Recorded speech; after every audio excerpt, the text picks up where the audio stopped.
everybody. How you doing today? It's Saturday morning. It's the 30th of August. And I can't believe it. We're already at the end of August. It's about 10:30 in the morning, and for me it's a week. The last day of week 17. 16 weeks left in the year, and 16 weeks left until I'm finished with my current job and early retirement. For the most part, I don't see anything on the horizon. It doesn't look very promising, but I don't know. Who knows what God has? He has full of surprises, and I really hope. I really hate to. So, if you don't know, I'm transitioning into retirement. I'm losing my job at the end of the year. If you're joining me for the first time, this is Choice, running down chronicles of an expat going into early retirement on a modest budget in Southeast Asia. I'm losing my job at the end of the year. This is from budget cuts at our organization, planning that we started a couple months ago, and basically as a result of losing our major donor from the U.S. and some other loss of some other budgets, and I'll get into that a little later. But I'm transitioning into retirement, early retirement, what it looks like. But I don't plan to stop working. If I can find jobs and odd jobs in here and there, I feel like I still have a lot to offer, and I hate for all of this experience to go to waste. But I wrote a couple notes down. I don't want to go off track here.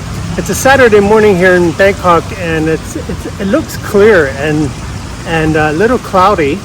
But I wanted to get some sun because the forecast for today is 60% showers in the afternoon, and normally I come down in the afternoon.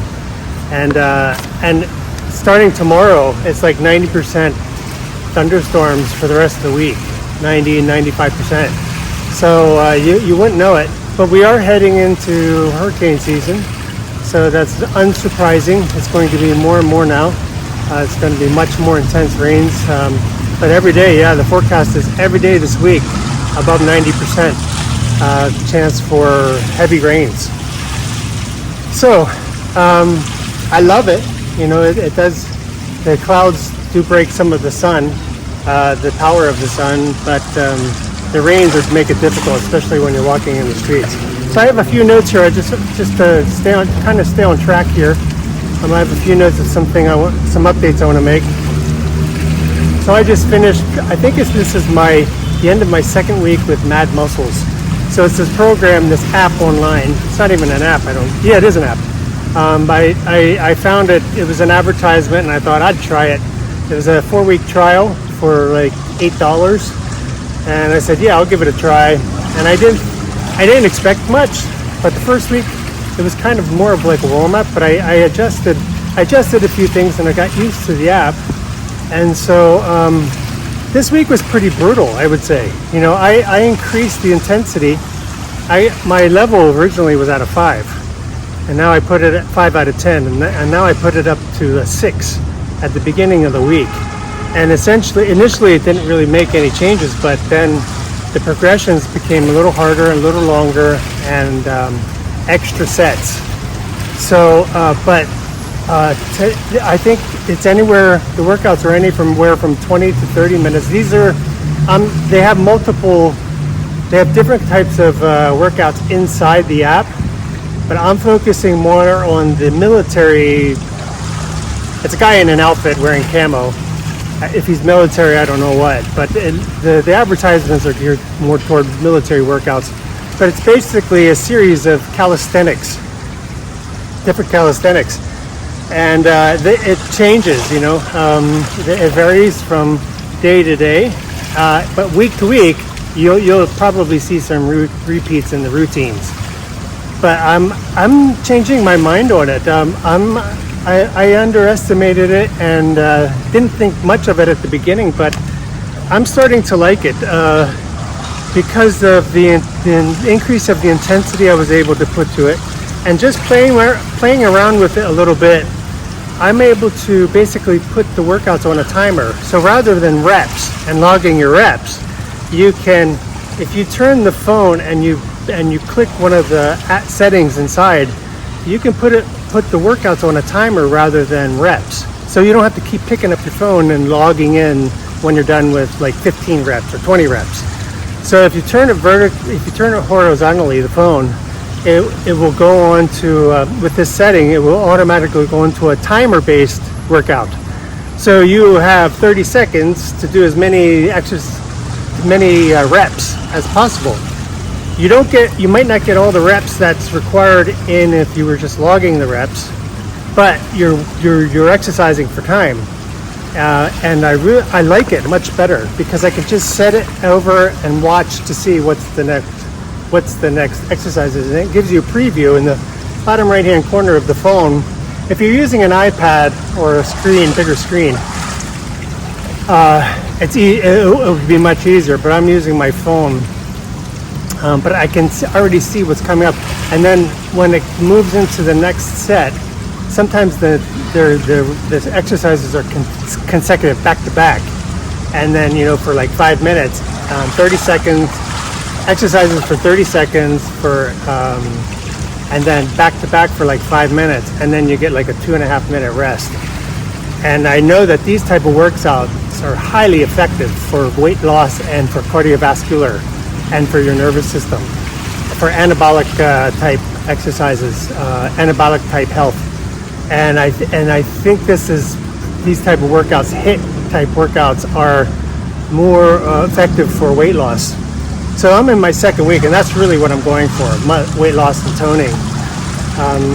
So I've changed my mind on this Mad Muscle app. I still have 2 more weeks in the trial run. I might stick with this. It comes, I think it's about $40 a month, so a little over $1 a day, but $1 to get a rep, to get a workout that motivates you and it keeps progressing is not a bad idea, especially if it helps keep you motivated. I don't have the problem with motivated. I just have the problem with doing it on my own. Well, I guess that's partly motivated, but knowing what to do consecutively. And it does tell you, okay, for this type of workout, for weights, I can do on my own. But for this type of workout, because I don't really have heavy weights in the gym, I'm really limited. I feel like I've been missing out on heavy lifting. And I know heavy lifting is one of the best ways to lift weights or to lose weight. So my goal is to lose weight by my wedding in November. I'm hoping at least 5 kilo. That's roughly 10 pounds. So I'm at 102 today. I've been 102 all week. So we'll see if that helps. I'm eating a high protein diet. I added a tablespoon of a scoop of high quality protein to my morning as soon as I wake up, and a spoon of tallow fat. So when I wake up, just to see, because I've been doing fasting for a long time, and it just hasn't, that morning fast, and it hasn't done anything, So maybe, I heard an argument that maybe it's better for your home runs to have some food right in the beginning, especially the high quality. Protein in a food source is better than powder, but I'm not going to cook something that early, and especially a high quality grass-fed protein from New Zealand. So, and then I do the same in the evening. That will be my last meal, is with a couple nuts, Brazilian nuts, walnuts, and macadamia nuts. I'll have a scoop of protein powder. Excuse me. Protein powder and tallow, beef tallow, fat. So that's my workouts. So I've changed my mind on the Mad Muscles app. I might continue this if I see some improvements. 2 weeks is too soon, but it's worth an effort, because nothing else really, except for the long fasting, has really been working. And I really feel like I need heavy weights to help me lose the weight I want to lose. So this week, just to try and stay on track.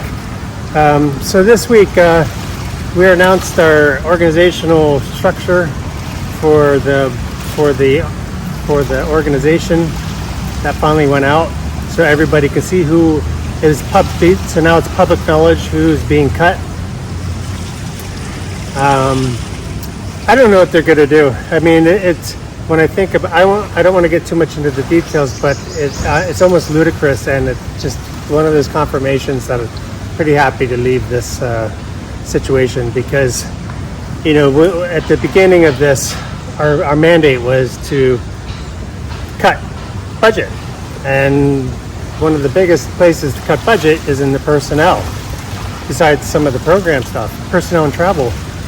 So we made all the cuts, calculations. I know, because I'm the one who did it, you know.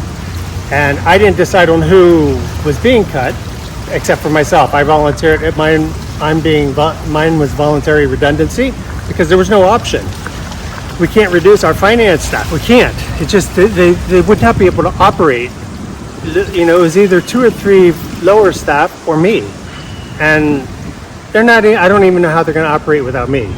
Without a finance director, without someone with my skill set. I don't know. So just the practical side of that. And the other end of this, so in the end, the restructure, I said my piece, but the restructure included, you know, so all of these, you know, cutting 13 staff created a lot of gaps in the work. So who's going to have to fill the gaps is existing staff. So the existing staff, they're getting their workload doubled, and a few of them are getting promotions and pay increases and to make up for it. And after all said and done, so we cut our staffing, we cut our manpower by 15%, you know, 13 people, 15% manpower, and the budget cut that we were supposed to make on the organization is not even 25% of what the cut was supposed to be. After all the promotions, after all the pay increases, it just makes no sense. So you cut your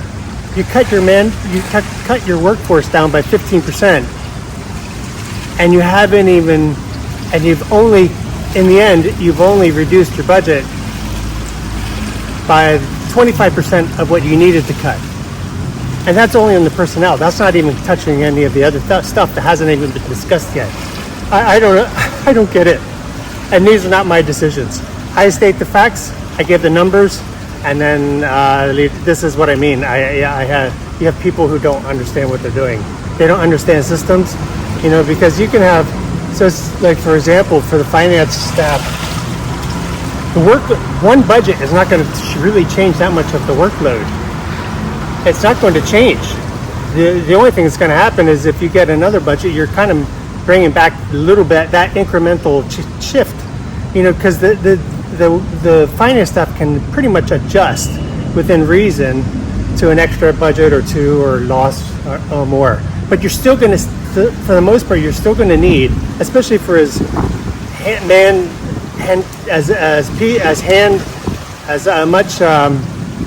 as basic as our system is, you're still going to need the same number of people to be compliant, to do the job well. And now you're cutting those people, but the workload is not changing. Anyway, it's just absolutely, I don't know how you can't understand that, you know. But it's not my decision. It's not going to be my pain. You know, it's not going to be my pain to deal with, and I'm very happy about that. So this week, just staying on track. The stock market kind of was a little volatile this week. There were some big earnings reports, Nvidia and Snowflake. You know, when I first heard of the company Snowflake like 5 years ago, I thought it was a joke. Snowflake. But it's actually a software company, similar to Palantir and Datadog, and some of these company names are.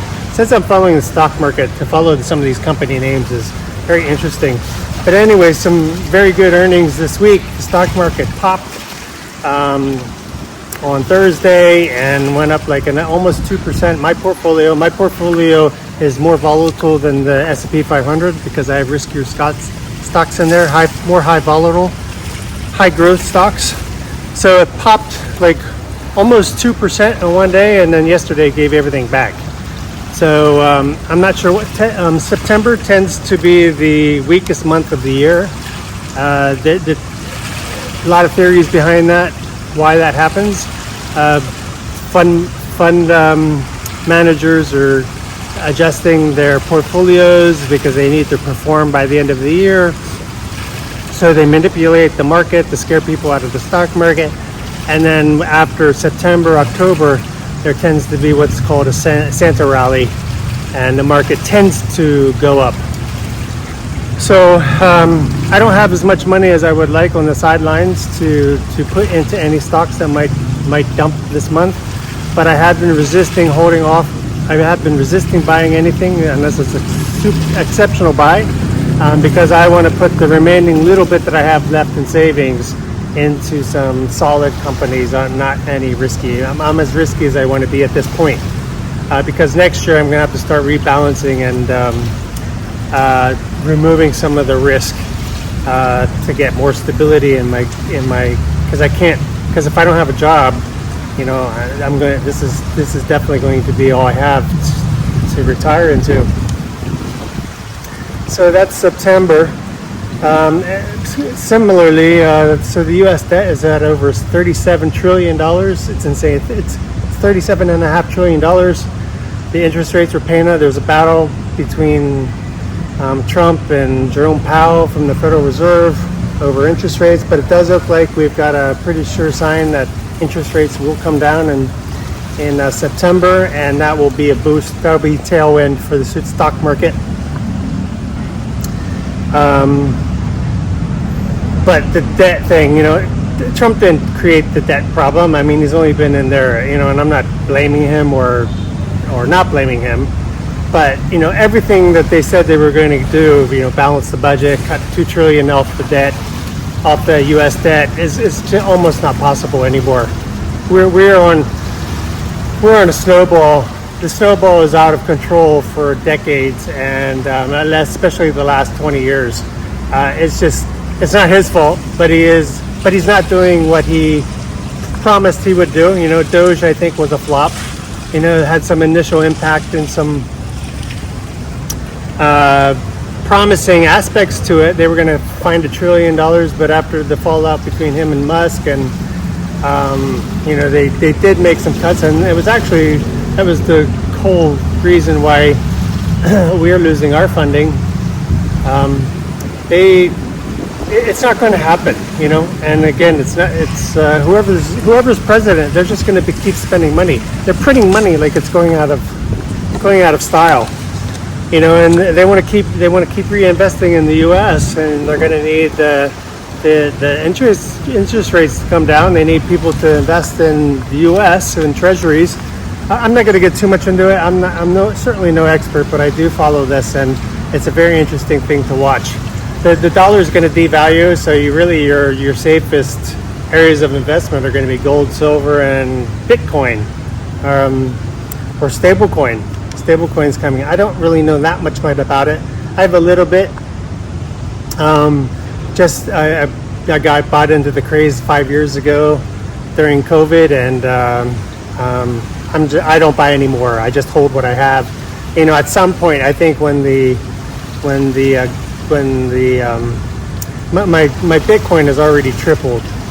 A couple of the other Ethereum, I think, has almost doubled, and then in Solana, they're my biggest winners.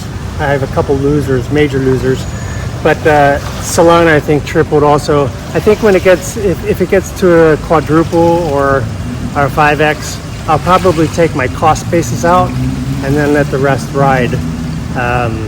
If it falls, it falls. If it crashes, it crashes, because Bitcoin doesn't create anything. But Ethereum and Solana, they're part of the mining platform, and I think they do actually have a function. So we'll see. At some point, probably in the next year or two, I'll probably take my cost basis out and use that as part of my cash for future, because I'm going to have to start putting some of my portfolio to the side for the next year. Next year, at the end of this year, I should have enough for at least a year to live on if we live simply and smart. even with some of the renovations we want to make on the house, and likely to buy a car. But it should be at least for a year. I'm hoping at least a year and a half. 2 years would be great, but I'm not so sure about that if something happens. So that's the debt issue. And then I just got an update from the movers finally. I contacted some movers to get an estimate, a quote for what it would take to move our stuff to Laos. So it came in with a sofa. So with all of our belongings, the biggest thing we have is a sofa. We've got 2 pieces of shelving that are cheap, and the rest is like personal items. I have a guitar, and we have just a lot of clothes and things, fans and an air fryer. So that I'm really shocked to have what it came to. But they said everything included: packing, delivery, moving, everything, all the customs work on the other side, 140,000 baht. So that's about $4,000, $5,000. I'm really shocked at that it's that much. I get an allowance at work of 120,000 baht. So at least it's, I'd be covering the difference if we do that. So, part of this estimation includes like stuff we haven't even purchased. I want a recliner. I want a nice recliner chair, like a lazy boy type. A nice desk, and probably an outside lounge chair, like a sunning chair. Well, I don't know what you call it, because I can't find them in Laos. I could probably build one, but that might be a fun project actually. Something to do. Build a lounge chair, but at least something to start. We want to be careful. We don't have a lot of room, but we don't want to put a lot of stuff around, lay a lot of stuff around. So, but I asked them, so if I remove the chair and all the new stuff, the chair, the outside lounge, and the desk, how would that impact the price? It would only take 6,000 baht off the cost. Only 6,000 baht out of 140. And these things are huge. These things will be significantly large. They said it's basically because you're really paying for the packing and the material, that because you're going to need that much space anyway. With the stuff I already have, you're going to need that much space. So you're paying for the space. It's kind of fixed. The only thing that really gets adjusted is if I take those 3 things out, I'm still going to need the same amount of storage space in this truck. They said it's a 6-wheel truck, and I think it's mostly because of the sofa. So I'm like, if it's only 6,000 baht difference, I mean, I might as well go ahead and just buy these other things that I really would like to have. And I said, but now the question we don't know, the question that's still pending is how much will the taxes on the import side of Laos cost? That's really the clincher, and it's outrageous that I even have to pay taxes to import personal items. It's outrageous. I mean, and these things are not even in my name. They're going to be in Da's name. She's Lao citizen, and it's basically I'm really up close to the. It's basically her personal stuff just to move back to her own country. Why on earth do we have to pay taxes? It's just crazy. Anyway, I can't dwell on it, but it makes no sense. Personal items, that would be like me paying taxes if I on my on the train, on my suitcases. Like, what if I went across the border, bought some stuff, stuck them in my suitcase? Technically, I'm supposed to declare them, but I don't think people do. People stick stuff in their cars. They go shopping and across the border, then they bring it back, and then they never claim them. I don't know if things are cheaper anymore, but the things that I'm looking at definitely are a little cheaper here. But if it's going to come down to the taxes. If the taxes are way outrageous, then I'm going to cut the new stuff and just take what we have. So, anybody have any experience with moving? Does that make sense? regardless if you fuel the truck or not, you're still paying for that space. I guess it makes sense unless you're doing shared space. So the last thing, how long are we running here? Whoa, this is, I want to wrap this up. So I am reading Ecclesiastes. I just finished Ecclesiastes 8, chapter 8 and through 10, and 1 Corinthians 10. But Ecclesiastes is interesting. You know, I'm reading some commentary along with some of these chapters because they're difficult. They're not very easy to understand. So Ecclesiastes is, it's assumed that Solomon wrote them. Solomon, probably supposedly characterized as the wisest man in the world, and probably the most wealthy, if you compared to modern times, relative to modern times. But it's a lot of wisdom, and in the first 10 chapters it's kind of dismal, dreary. You know, he's like everything under the sun is vanity, vanity, vanity, and you know, you could get depressed kind of listening to this. But I think what I'm taking from this is, you know, here you had the most wealthy man in the world. He had all the women you could want. So I mean, he lived a very sexually active and had the most beautiful women in the world. He had all the wealth he ever could have. He was the wisest man ever, and here in the end, you know, he had all this wealth and all this stuff, and in the end, he says, we're all the same. We're going to go to dust. You know, everything is vanity. Everything in this world is vanity. No matter what you have, no matter what your status, you are still going to die and go to dust. You can't take anything with you. And so I think the lesson is without dwelling on it too much, here you have he had the everything, and he said he counted it all for nothing. And in the end, you know, the book isn't over, but he gives only glory to God for anything, you know, because that's the only thing that matters once we're gone from this earth. So you can amass all this wealth, all this power, all this live life in debauchery but it's not going to bring you any satisfaction. It's not going to bring you happiness. And you know, the older I get, you know, unfortunately, you only see this the older you get. Maybe if you're lucky and you're smarter than me, probably are, and you're younger and you realize this earlier, you know, you won't be chasing after things that won't matter, things that are going to pass. You know, because every day, if you're only going by feeling, and you just do what you feels good today, you know, you're not going to. I don't think you're going to find happiness in that. It's kind of overindulgence. You know, you might eat a piece of chocolate, but over time, if you eat that piece of chocolate every day, that's going to catch up to you and it's going to do you harm. Same for sexual activity. Same for chasing power. You know, you might get the recognition today at work, and tomorrow you're nobody again. If you go underemployed, or all these things are fleeting. The only thing that's consistent and will be with you your entire life is God.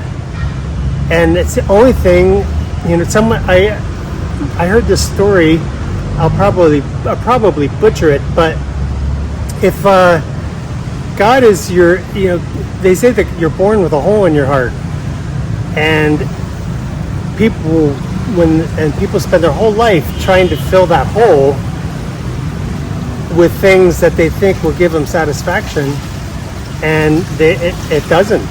Things on this earth aren't going to give you satisfaction. You might have momentary moments of happiness, but it's not sustainable. The only thing that's sustainable is God, and God is the only thing that can fulfill your heart, and especially when you know you're going to die one day with that hole in your heart. And if you don't have that hole filled with God in your heart, what does that look like on the other side of death, of physical death? So that's kind of my thoughts, very raw thoughts on Ecclesiastes. I'm not finished with the book, of course, but it's interesting, and I'm going to think more about this. I think when I'm done with these chronicles, this countdown to retirement, I'll probably start focusing my